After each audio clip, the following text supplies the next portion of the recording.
Trending at pinag-uusapan ngayon sa mundo ng social media na tila ayaw ipalabas ng mga bayarang media. Tila binasag na nga ng Senator-elect na si Rodante Marcoleta ang kanyang katahimikan at harapang sinupalpal ng kahihiyan ang kapwa senatorial-elect na si Ping Lacson matapos na ito'y tila makisawsaw patungkol sa impeachment case ng Vice Presidente na si Sara Duterte dahil sa umano'y pagkadismaya nito matapos na makakuha ng mas maraming boto sa Senado na hindi pumapabor sa impeachment case ni VP Sara Duterte. Gaano nga ba ito katotoo? Ating alamin. Naglabas nga ng pahayag sa publiko ang senatorial-elect na si Ping Lacson patungkol sa usaping impeachment laban sa Vice Presidente na si Inday Sara Duterte. At ayon niya sa kanya, the Senate should have the strong power to try and decide all cases of impeachment. Wala po ang salitang remand o return sa konstitusyon. Nakakabahala po ang posibleng overreach sa interpretasyon sa Article 11, Section 3 ng Saligang Batas kung saan ibinalik ng Senado sa Kamara ang impeachment case laban kay VP Sara Duterte. At ang naging pahayag na ito ni Ping Lacson ay tila hindi naman pinalagpas ni Senator Rodante Marcoleta, kaya tila harapan nga nitong sinampal ng katotohanan at pinangaralan ang kapwa nito senador na si Ping Lacson. At narito, sabay-sabay nating panoorin ang full video. Kasi ang isa sa mainit ho na paksa na pinag-usapan ng matagal-tagal at hanggang ngayon kahit na tapos na halos ay di ba pala, ba't pa pala tinapos? Ay ito pong impeachment trial, Sen. Lalong-lalo na nang nag-utos. Wala pang trial eh, di ba? Wala pa. Pero nag-convene ho ang impeachment ano ba tawag dito? Impeachment court. Impeachment court eh. Nag-convene na sila. Nag-convene eh. At nagpadala na ng summon eh. Ha? Summon, hindi pa. Ang summon, nagpadala na kay Vice President Inday Sara. Ang isang katanungan, at ito'y pinag-usapan ng talagang matindi, ay yung naging kautusan, Sen, at pinagbotohan ng Senado. Nag-away-away yata sila rin. Bago marating ang desisyon ito, ang daming dramang nangyari. Muntik pa may magbabag. Muntik pa may sutukan. Oo. Pero kalaunan pala Tapusan. pareho pala sila ng posisyon.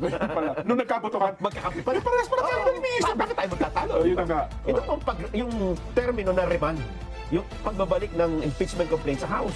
Yung una kasing nakita, yung parang may nag-motion to dismiss. Senador Bago po yun. Senador Bago, Yes. kino-question ngayon sapagkat sa ngayon, sabi nila, kahit tingnan mo yung ating in-amend na rules of court, hindi na pinapayagan kanya yung motion to dismiss. Di ba? Doon nagsimula. Yes. Hanggang sa nakaisip sila ng ibang pamamaraan, o ibalik na lang natin. Parang ganun nata nangyari. Yung salitang remand, pinalitan nila. Yung dismiss po, pinalitan na lang remand. Oo. Pagkatapos ayaw nilang tanggapin yung remand, return na lang. Parang di ba? Pareho rin yun eh, di ba? Parang sa legal term, parang talo sila doon sa yung legal term daw po ata ng remand, parang dismiss din daw po yun. At kung ano-ano pa, yung parang yung punto ni Senador Coco Pimentel eh. Kaya in-specify ni Senador Alan Cayetano na bagamat yan ay remand, hindi yan dinidismiss ang usapin ng impeachment. Technically speaking, hindi naman talaga dinidismiss eh. Opo. Kapag ka ni-remand, halimbawa, ngayon makikita ninyo eh, maski yung Korte Suprema, nagre-remand eh. Sabi niya, tingnan mo nangyari sa kaso ni dating Senador De Lima. Ayan, Korte Papiltatang nagsabi, ni-remand uli. Ibig sabihin, binalik sa trial court para ilitigate na uli. Opo. Ngayon, may mga napansin na yata yung impeachment court na may mga pagkukulang sa panig ng House of Representatives. Kaya nauwi nga sa pagdidesisyon na i-remand o i-return, isole. Opo. Ibalik. Opo. Tatagal. Ibalik sa House of Representatives. At may kalakip ngayon na pahayag na katungkulan na una, sabi niya nga, i-attest ninyo na hindi kayo nagkaroon ng paglabag doon sa ating one-year bar rule. Yan. At pagkatapos, yung isa, ay kinakailangan ay mag-adapt kayo ng isang resolution na specifically yung 20th Congress ay papayagan ang inyong naunang initiative na pagsasubmit ng impeachment complaint. Ngayon ito nagkaroon ng matinding reaction sa House of Representatives at nagkaroon pa nga ng isang pagmimisa yata doon na Nelson eh. Yun ang hindi ko maintindihan kasi alam niyo naman hindi naman ako Katoliko din. Wala naman akong kinalaman kung ano yung ibig sabihin ng misa. Basta alam po, dahil through observation naman, pag may nagkakasal, may misa, di ba? Totoo po yan, Pag may piyesta sila, may misa. pag merong binibinyagan o kumpilyata, merong misa, pag may patay, may misa din. Yes po. So ako, wala akong kinalaman dyan at wala akong gustong patungkulan kung, Yes kung po. ano ang ibig sabihin nun, ano? Siyempre, kanya-kanya tayong paniniwala, Nelson. Paniniwalang pang-religion Oo, pa nila yan. with all due respect, Ginagalang natin yan.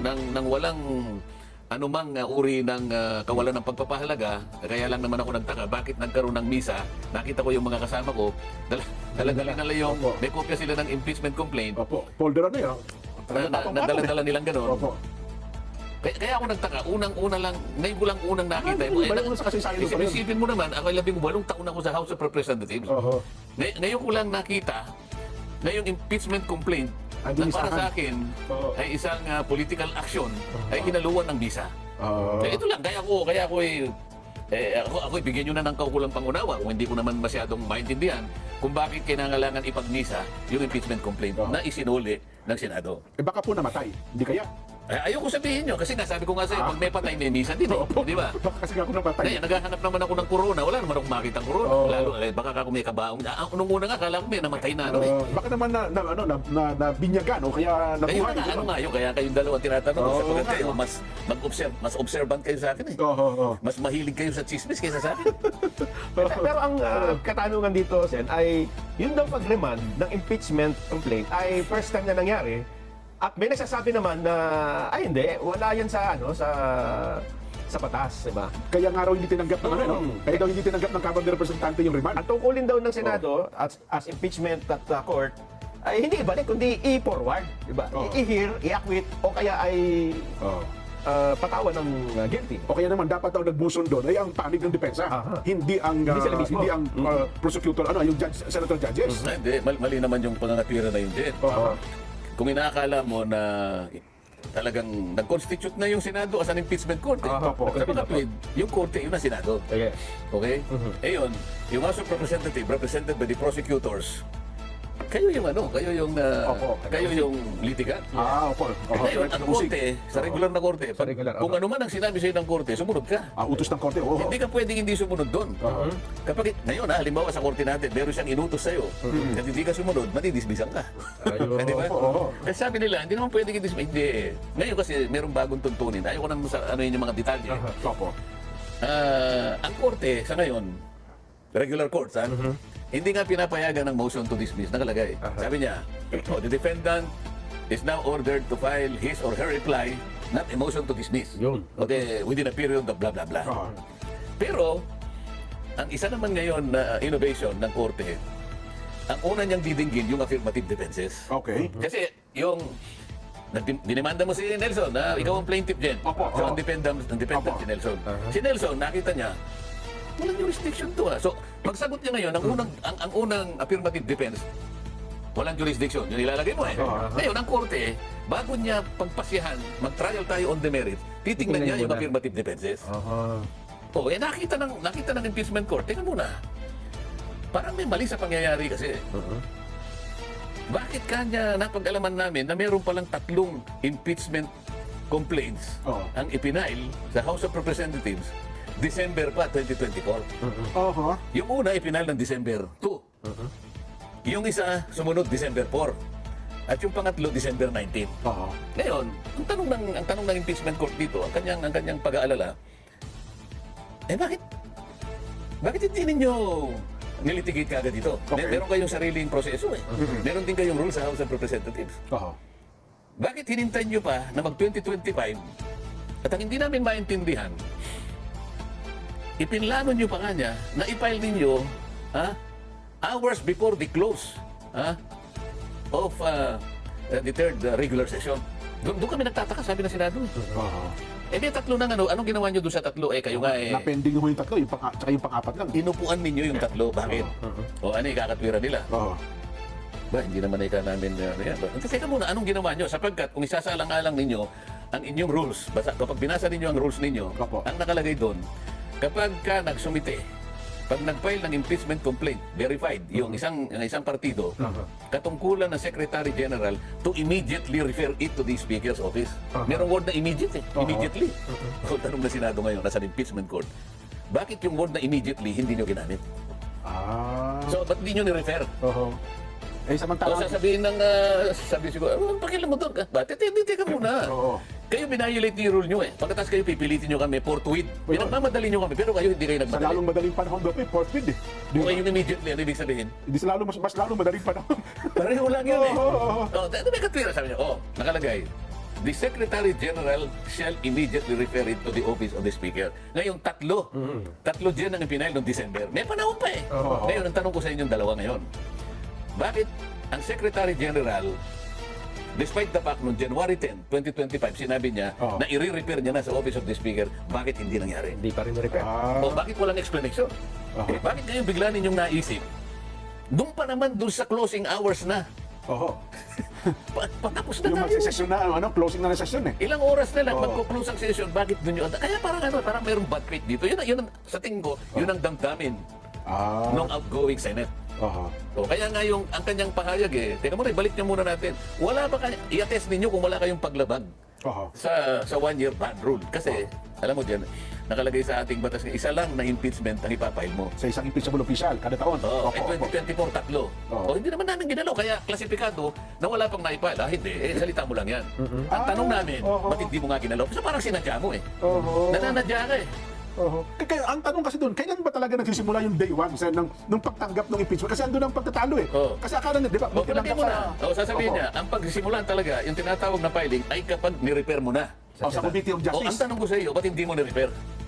Hinintay pa raw po nila, nilagong pa raw nila eh. Parang consolidate daw po yung complaints eh. Immediately, ang sinasabi ko sa iyo, yung Oo. inupuan mo, doon lamang sa punto na sinasabi sa iyo ng rules, na immediately refer it to the office of the Speaker. Pati ba naman yun hindi ginagawa ng Secretary General? Bakit? Okay. So, Oo. kasi sabi nila, judicial notice. Hindi namin alam kung ano yung ginagawa nyo, sasabihin ng Senado. Oo, oo. Hindi namin pwedeng ipakahulugan na alam namin lahat kung anong ginagawa nyo. Sa amin lang, parang may bad faith. Kasi Oo. alam namin na ang tuntunin nyo, kapag kami nag-file ng impeachment complaint, verified, Opo. walang gagawin, ministerial on the part of the Secretary General Oo. to immediately refer it to the office of the Speaker. Oo. Ang tanong, tatlo yon. Bakit isa man doon, wala kang ni-refer? At sa- At tatanong ngayon ang Senado. Kaya nga, teka muna, kung kayo nga inupuan nyo, ngayon kami pagmamadaliin mo. Sa tatlo bang yun, may mga endorser din, Congressman? Kasi parang, Meron! lahat pala, oo. nga. Kompleto yun, May nag-endorse. verified. Oo. Merong endorser, kaya hindi mo pwedeng sabihin. Kasi po, wala pong nag-endorse, kaya hindi namin ni-refer. Oo. Yung isa po, hindi verified, kaya hindi po namin nilano. Oo. Yung isa po, walang kakwenta-kwenta talaga, kaya hindi namin ni-refer. Oo. There should be an adequate explanation kung bakit Section 3 yun ang aming rules, alam mo Oo, yun oo. To immediately refer. Bakit kayo pinamamadali nyo kami, pero yung word na immediately sa inyo, Oo, nung Ha? tinanggap nila mula sa SecGen. Opo. hindi nyo pinansin. ganun pala. Parang yung word na immediately, dinedman mo, pero kami pinagmamadali mo kami. Bakit? Okay. So makikita mo, dito sa pahayag ng pagkakasuli, teka muna, i-attest ninyo. Ibig sabihin, balikan ninyo yung pangyayari. Oo. Hindi ba? Paano po yun? Kasi sabi nila, hindi namin tatanggapin yung yung pagbabalik. Kung nasa sa inyo yun, huwag nyo tanggapin. Anong problema doon? Eh di yun, parang anong mayroon, deadlock ba? Considered ba yun as a deadlock ang usapin? Kasi hindi gagalaw. Kaya deadlock kaya wala tayong magagawa. You have to obey. You have to obey. Kung ano pinagagawa sa'yo. Sabi, attest ninyo. Sabi nila, there is a presumption of regularity. Opo. Yung presumption na yun is disputable. Okay. Okay. Kasi presumption nga. Presumption lang eh. Oo. But it can be overcome by better argument. Halimbawa, yan na, bakit pati mo ipaliwanag? Bakit yung unang tatlo na may taong... May pagkakataon pa, mahaba panahon, eh. Mahaba Oo. pa eh. December, lalo na yung December 2. Opo. Magkasunod December 4. O isa man doon dapat ni-repair mo na eh. Oo. Iniiwasan nyo ba na ma-repair sa Justice Committee sapagkat doon pagtatalunan yung merito kung talagang may substance? Ayaw ba ninyo? Pagkatalunan ng mga miyembro Ayaw ng ba Justice ninyo Committee kasi yan. Oo. nung panahon na yon, nung December na yon, member pa ba ako ng Justice Committee o wala na ako? Member pa. Member pa kayo, opo. Oo, huwag na natin ka nandiyan si Marcoleta. Vice chair ako dun eh. Vice chair kayo Oo, ng hindi mo Justice Committee. nakakatakot ba kayo na nandun ako? Hindi ko naman sinasabing yun ang dahilan din. Oo. Sinasabi ko na lang ngayon. Oo. Kung ano ang ginamit nila. Hindi Justice Committee. Gumamit sila ng ibang paraan. Gumamit sila ng Committee on Good Government. Yes, opo. Yung Ang committee good ni Chua. government din, yung sinasabi ko sa iyo, is in aid of legislation. Mm-hmm. Pero yung kanilang nakanap kuno na ebidensya, ginamit nila sa impeachment. Yes. Baliktad eh. Oo. Yung impeachment, Justice Committee, hindi good government. Tingnan mo, Opo. gumamit sila ng ibang kaparaanan para maiwasan lang. Nung napunta na sa good government, wala na ako eh, tinanggal nga ako eh. Opo, tinanggal Napansin din niyo kayo. ba? Oo. Kahit na nung nasa good government, vice chair din ako dun eh. Oo nga Ngayon, pala. tatanggalin mo si Marcoleta dyan para lang makasiguro sila. Hindi mapapansin na ninyo ang koneksyon. Ayun pala. Hindi nila ni-repair kagad, vice chair kasi ako ng justice. Oo. Nung i-repair, Nung gamitin nila yung isang committee, vice chair ako doon, tinanggal nila Tinanggal ako. na kayo. Kaya, hindi ko sinasabi yun ang totoo, pero masyado namang kaduda-duda. Oo nga. Parang it's too good to be true. Kaya lang, bakit ganun ang nangyari? Hindi pa ba sapat, Sen, na kasi bago sila mag-adjourn ay may House Bill resolution na nilabas na sinasabi doon na ang impeachment complaint ay walang nilalabag na anumang provision ng salikang batas. Hindi pa pwede magamit yun para ito na yung certification na hinihingi ng Senado. Na ano? May House Bill Oo. resolution pala, hindi House Bill. May House resolution Na pinasa ng plenaryo? at sinesertify nila na walang nilalabag yung impeachment complaint na pinay nila sa Senado. Ito naman yung sinabi, i-attest ninyo na wala, na hindi nyo nilabag yung 1-year bar rule. Yun ang sinasabi niya. Hindi magagamit yung resolution. Hindi yung kinakailangan i-attest ninyo talaga. At pagkatapos hindi lang doon naman hindi lang naman doon napupunta doon eh. Oo. Ang pinag-uusapan, bakit sa dami-dami ng panahon, bakit yung February 5 na ilang oras na lang magsasara na ang tindahan? Oo. Gustong-gusto mo palang bumili ng ano. Gusto mo bilang kopya pala eh. Oh. Gusto mo ng hopya. Alam mo naman na isasara ko na yung kurtina ko. Doon ka pa umano. Oo. Nako. Ngayon, malinaw na, tingnan mo, parang ang daming bad faith dito eh. Ang House of Representatives, kasali siya doon sa preparation and adoption ng concurrent resolution ng legislative calendar. Opo. Alam nila kung ano yung mga urgent measures na dapat pagtalunan. Hindi sila makakawala sa responsibilidad na alam nila kung ano yung gawain ng kahuli-huli ang Kongreso. Ito yung third regular session. Oo. Bakit pa doon sa... Yung araw na yun, magre-recess na eh. O pagkatapos doon mo gagamitin yung fourth week. Meron kang gustong mangyari eh. Meron kang gustong sabihin na parang itatawid mo eh. Hindi ganun eh. Kaya nga yung pangalawang consideration ng pagsusuli, sabi ng impeachment court, to adopt a resolution Opo. na papayagin nyo yung 20th Congress Nas kayo ang ano. na kinukumpirma niyo yung kagustuhan nyo na itawid ito. I-carry over Okay, ng sabi 20 nila, Congress. paano namin magagawa? Hindi pa existido. Yun na nga eh. Yan lang is already a tacit admission na meron talagang may katapusan talaga eh. Yun ang ipinunto ni Senator Francis Tolentino nung bumoto siya, pinaliwanag niya na itong ating pagboto na nanalo nga, yung 18, hindi anya natin masasabi na yung carry over sa 20 Congress, hindi tatanggapin ng 20 Congress. Ito pinag-uusapan natin ngayon sa 19 Congress. Merong bad faith talaga. Tingnan mo ha. Pansinin ninyo, February 5, Opo. magko-close na. Sarado. Okay. Paano ngayon matitake up yung sinabit mong complaint Oo. sa Secretary ng Senate? Kasi recess na eh. Opo. Adjourn na eh. Para lamang matake up yun. Kasi nung isubmit mo yun, that is only an administrative. Ang tingin ng Senado, it was a mere administrative matter. Ayun. Parang one of the communication o kaya bill na itinransmit ng House of Representatives. Parang transmittal eh. All of these are administrative in character. Magkakaroon lang ng officiality lahat ito pag ito kinonsider at na-recognize ng plenary. Paano magkaka-plenary? Recess na. Adjourn na. Only the President can Pwede tumawag ng special can session. call for a special session. Yes. Oo. Kapag ka tumawag ng special session, kailan tayo magpupunbin uli? O kaya, Senate will resort to Section 42 of its own rules. Oo. Pero yung distinguido ang mga grounds kung pwede kang mag-reconvene kahit na hindi tumawag ang President. Oo.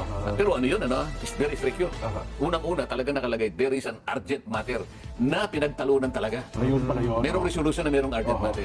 Pangalawa, kung papalitan ng Vice President. O kaya pangatlo, kung papalitan, yung Presidente can no longer discharge the functions of his office, kailangan mag-convene ang Senado. Yun pala So yun. very exacting yung requirement kung paano magre-reconvene ang Senate. Pero dito, Opo. wala yung senaryong alinman dito sa sinasabi ko ang nangyari. Kaya paano ngayon tatagos sa plenary?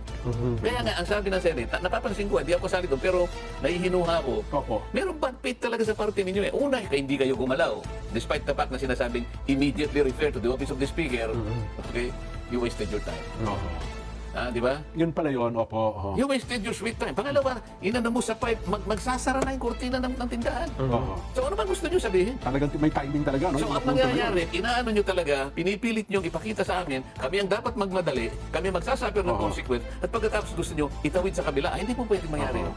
Parang ang dating, lagi na sinisisi sila. Kasi ang Senado, hindi umaakto sa kagustuhan namin eh. Oo. Parang ganun po nangyayari. Kung hindi nyo aaktuhan ngayon yan, checkin nyo na lamang sa amin, yung 20th Congress, dapat sangli nila yan. At siguro, ito Parang rin ganun ang nangyayari. Ito rin ang dahilan kaya ipinail ng huling-huli na rin itong 200 legislated. Para ipakita na sa tao, hindi kami talaga ang may problema. Yung Senado. Hindi ba pareho nga lang ang nangyari? oo. Ito naman, ang Senado pala, naghihintay na pala yung version niya, last year pa. Opo. Ngayon lang nila naman ipinasa. Di ngayon parang, Ganun din. Ganun pa rin. Oo. Masisisi na naman. So lahat ng consequence, ang Senado ang magsasuffer. Sa- Sinasabi sa ko public, kanina, gusto niya February 5, sarado na kami, wala namang enabling resolution para mag-reconvene. Isipin mo, lahat ng ito will be open to constitutional challenge kapag ginawa ng Senado yun. Walang enabling resolution, magkukumbin ka without even the President calling for a special session. Yun pala ang repercussion. No? No. Kasi nga, iniisip nila, ipinipilit nila, itatawid. Aba, ibang usapan yung tawid.